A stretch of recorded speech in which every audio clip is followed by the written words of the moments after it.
Hey, meaningful movers. Welcome back to Moving with Meaning, the podcast where actions have meaning, words have meaning, and we open up the conversation to discover what's your next move. I'm your host, Krystal. In today's episode, let's talk about culture and heritage and how communication is a major contributor.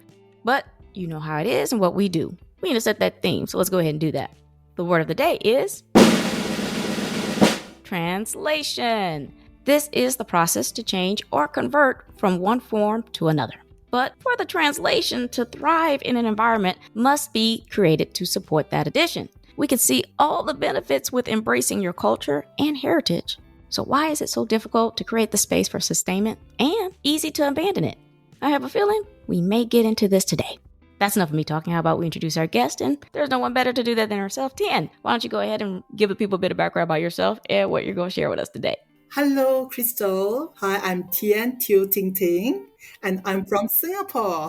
I started my career as a Chinese language teacher in a junior college, which is pre-university institution for students of age 17 to 18 years old. Over the years, I progressed to leading a department and eventually served as a vice principal of a secondary school. And in July of this year, I published a book that focuses on nurturing bilingual children. It's a resource aimed at helping parents and educators foster bilingualism in a structured and supportive way. I like this. And I know you have so much passion about this just because when we just had our pre-interview chat, it was just going on, and we just loved it. I like how and we're going to get to this part here, how you asked me about something, because I think I was quiet, then you asked me a question, and we're going to lead that to the mid part of this. So, multilingualism, how did you get passionate about this? Krystal, have you been to Singapore? I have not. Oh, you should. Have not. I'm missing out. Okay. I'm grown up in Singapore, but my parents came from China to Singapore. They were educated here and they work here, and we are rooted in Singapore. Now, Singapore is a vibrant city-state and an island country in Southeast Asia. It's often described as a city in a garden due to its extensive greenery amidst urban setting. It's recognized globally for its blend of culture and nature. Now, Singapore is also one of the most livable countries in the world, and it has very strong economy, which is a hub for finance, technology, and trade. So I welcome you to Singapore. It sounds awesome and very diverse. I love this. It's very fun in Singapore because Singapore has a multicultural population comprising ethnic Chinese, Malay, Indians, and a substantial number of expatriates from all over the globe. I'm sure you'll enjoy if you come to Singapore because you can eat all types of foods and you can experience many different types of cultures. Now, the diversity is mirrored in our food, languages, and festivals. So in schools, we teach English, which is widely spoken here, alongside with Mandarin, Malay, and Tamil, facilitating a truly multilingual environment. So this setting not only enriches our teaching methods, but also prepares our students to thrive in a globally connected world. Yes, and Singapore, it's very, very small. It's a very, very small country. Now, from west to the east, like one part of the country to the other part of the country, it will take, if we drive, it will take less than 1 hour. Oh, yeah. It's very tiny. Yeah, for me, that's like going to the store, so that's pretty cool.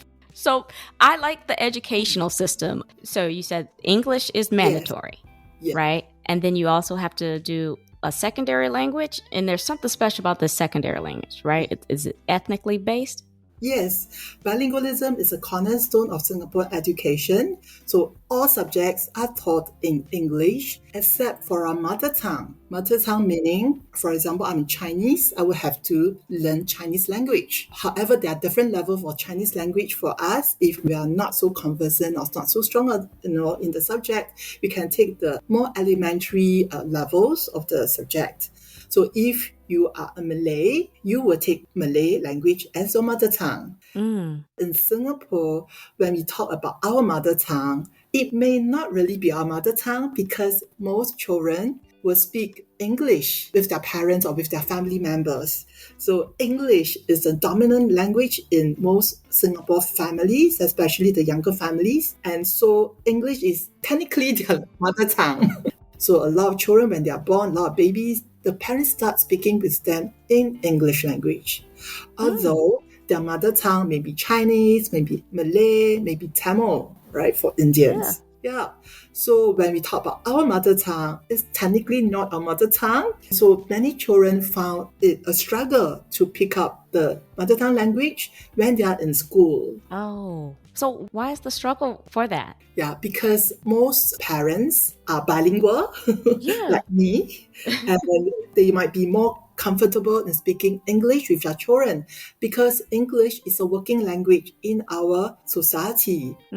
In order for the different community to communicate, we will all use English as our common language. Yeah. Most Singaporeans can speak very well in their English language, but not necessarily in their mother tongue.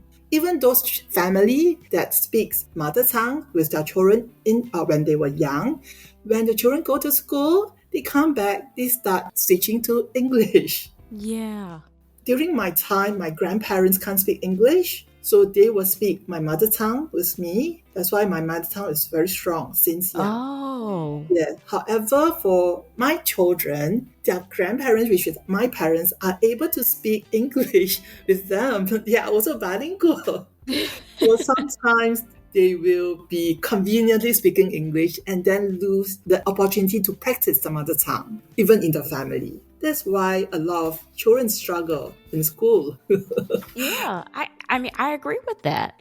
And this is the point you asked me this question because you were talking to me and then I think I just paused for a second and then you said, do you have a second language? I said, you know, what's interesting is I wanted one, but to your point, there was not an environment for me to sustain it. For me, it was Spanish. And when I was getting to school, I was leveling up and I didn't have an environment that cultivated that language enough for me to just stick. So as soon as you said that and you asked me that question, I was like, you're right. I mean, who else was I going to talk with? Because my parents aren't bilingual. My friends weren't bilingual. So it was just very difficult for that. This prompted you to write a book, yes? Yes. So the book is entitled Empowering Bilingual Connections, Double Tongues and Family with Chinese Roots, based on my personal experience raising my 3 bilingual children. Now, they are able to effortlessly switch between English and Chinese, and this really enhanced their academic performance and also cultural understanding. Now, it's really rewarding to see them communicating naturally with both, the Chinese and American speakers. In fact, my son is a trilingual. He's learned Japanese on his own because of interest. Yes. Congratulations. No, you know what? I didn't know that he can master the language until one day we were having a meal at a Japanese restaurant and the Japanese chef came out from the kitchen and they started engaging with each other in the language for about half an hour. Imagine how stunned me and my husband were looking at him and the chef. And we didn't know he can actually speak the language so well. Though we know that he has been listening to, those variety shows in Japanese and, he has been watching anime. Yes. But we didn't know that he actually picked up the language. That's so cool. Can learn. Yeah. It does improve academics for sure and your ability to grasp additional new subjects. But another piece to that was that he did it on his own. He inspired himself. Yes. To go beyond that. I love that. Ironically, I have taken Japanese as my third language. My 4 years in secondary school, every week, twice a week, I have to go to another school to learn the language for a few hours. And I also passed the O-level examination for Japanese. However, I can't speak at all now. It was like, I just learned for the exam. I can't really speak with the native. I don't understand them, even though I can read. But I can't, converse. Yes, and you're right. As soon as you said that too, I could read Spanish really well, but the conversation, I get completely lost. I'm sure many people share your experience right now with that.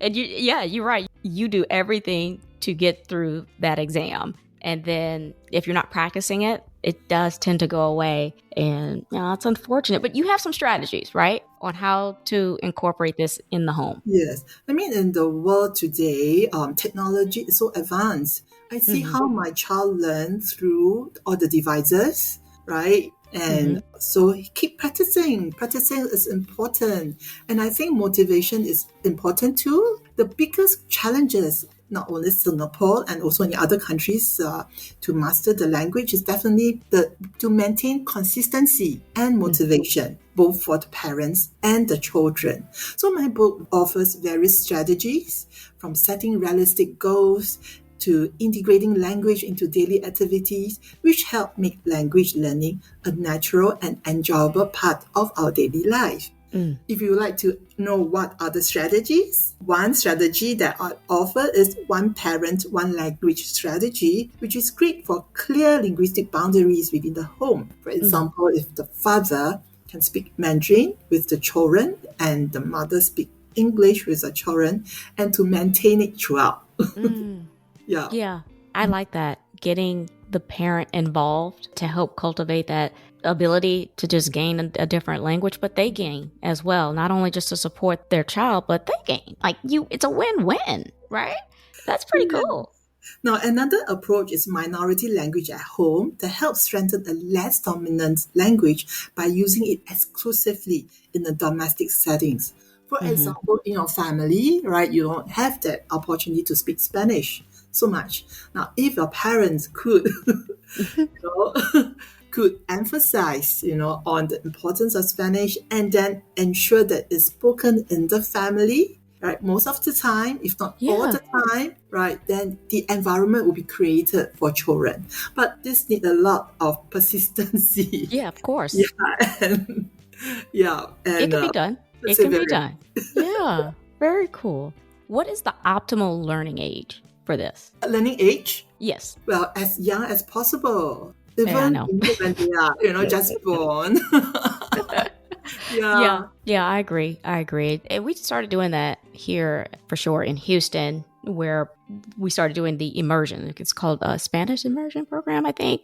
Different schools, half the year they teach in Spanish, and then the other half they teach in English. So they create an environment, but it's kind of like what you're saying too, is like you do it all day at school and then you come home and it doesn't, right?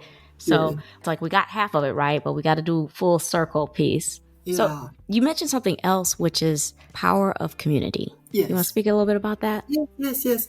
So since when my children were very young, I wanted to create the environment for them, not only in the family, but also in the community. So I created some regular lessons. I bring in some tutors for them to do some recitation in Mandarin. So they recite classics. And together, one about an hour per week, then they have fun together. They have games, and they sing and they recite together. And that creates an environment for the children in my community to come together, to learn and to embrace the language. And you know what? During festival, we'll also organize activities for the community where the children will perform what they have learned. And their neighbors will all come together, enjoy the performance. Yeah. So that was really fun. Yeah, I like that because it's connecting them more to their heritage as well. And I guess just to embrace who they are, where they come from. I think it's just so much more than language. Yeah. I like your approach. Yes. And they are so proud, that they're able to perform.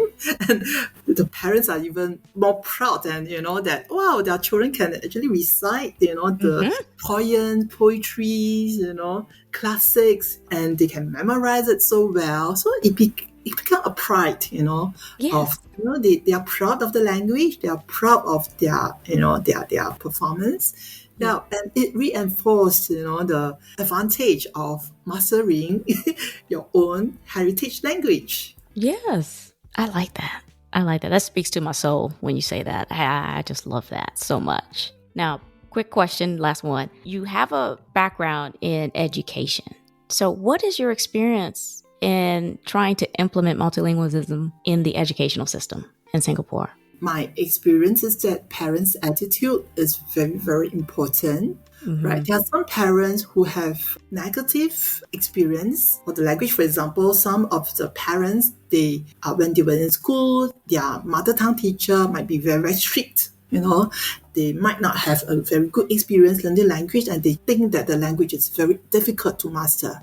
Now, if they have that kind of mentality, and if they somewhat get their children to feel that they have that negative kind of connections with the language, the children can sense it. Parents' attitude is important, but if the parents is proud of the language, recognize that the language is important, not only for academic, but also for their own cultural reasons, heritage reasons, children will sense it and they will put effort in the language. I agree.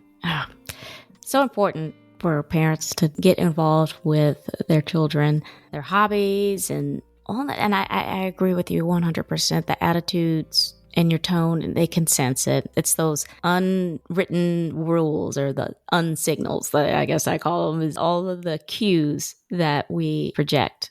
So yeah, I think that's a really good point. Now, if the parents are not very strong in the mother tongue language, they can learn together with their children. Yeah. Yes. Now, Krystal, do you have children? I do. 3.